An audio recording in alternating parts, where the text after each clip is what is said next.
Senator Cornyn, welcome back to the program. When the Senate Judiciary Committee meets on Monday on whether to send Judge Ketanji Brown Jackson's nomination to the full Senate, you said that you would vote no.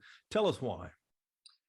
Well, the judge is a very charming person and certainly has an impressive resume and broad experience. But the role of the Supreme Court justice is very different because you're the final word on a lot of the most controversial issues that face our country. And frankly, I couldn't get a good answer from her on whether she understood the difference between my job, which is to make policy, and her job, which is to interpret the law, not make new judge-made law. And so because I think that was kind of a blind spot and something I didn't have confidence in, I'm a no vote. When she was nominated in February, there was something that came out in a press release I wanted to ask you about. You said, no matter what, Judge Jackson will be given the dignity and respect she deserves. The American people will see a starkly different process from the treatment of Justice Kavanaugh and other judicial nominees during the previous administration. Now with the hearings behind us, do you think that Judge Jackson got the dignity and respect she deserved? Well, I've been here for 8 Supreme Court vacancies, and I've seen the good, the bad, and the ugly. And I think certainly compared to some of the worst extremes and worst treatment, like the Brett Kavanaugh hearing, Judge Jackson's confirmation hearing did not compare. Look, I think the judge, she's an experienced lawyer and judge, and she's used to answering tough questions. Just because some of the members of the committee were offended or didn't like the line of questioning, for example, the sentencing practices for child pornographers, I thought the judge was capable of answering those questions and certainly did not think the questions were out of bounds. If you can't ask the judge about her own record, I don't know what you can ask about. Senator, let's talk about Title 42 for a moment here. That's the law that Presidents Trump and Biden have both used to let them expel migrants from the southern border. Obviously, it's pandemic related. It's being used to protect the country from COVID-19.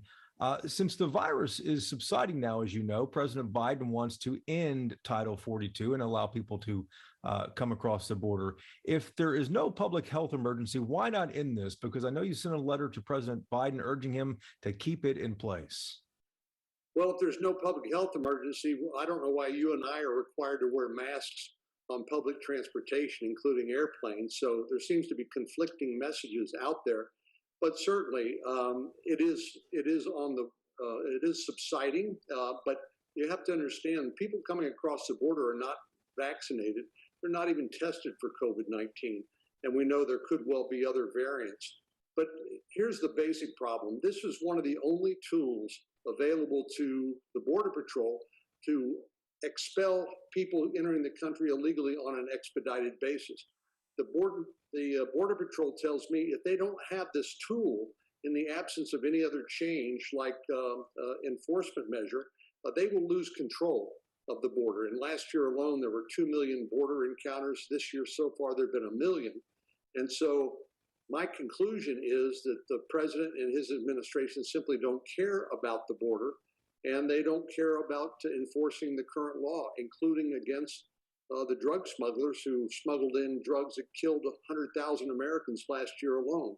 So this is a very serious matter. What we're asking for is a transition plan or a plan B.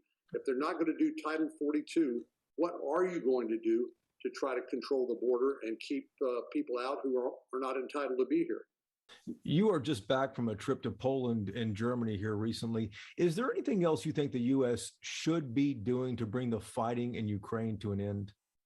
Well, we need to do more, and we need to do it faster, whether it's humanitarian aid. There's a genuine humanitarian crisis there, huge numbers of displaced persons and refugees. I visited one of those refugee centers in Poland.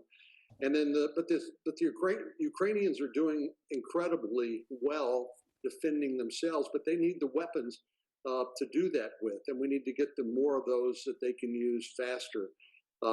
I think this has not gone well for the Russians, but unfortunately time is on Putin's side because he can use long-range weapons from Russia and not even expose his airplanes and his people to anti-aircraft or other defensive weapons. and level Ukrainian cities and kill innocent civilians. So we got to continue to help the Ukrainians any way we can. And fortunately, one of those silver linings of this, maybe one of the few, is that the world now knows what Putin's character is like, and he's unified NATO and Europe as no one else could. One last question here. There is a report that the Texas power grid faces potential cyber attacks from Russian hackers. Are you satisfied with the security in place to keep us protected in Texas? I think this is a work in progress. Cyber attacks are a part of the daily life of private American industries and businesses, as well as the government. So unfortunately, cyber attacks are part of our daily life now, and we have to continue to up our game. We're not where we need to be. We're trying, but there's more we need to do. Senator Cornyn, thank you for the time. Thank you. Great to be with you.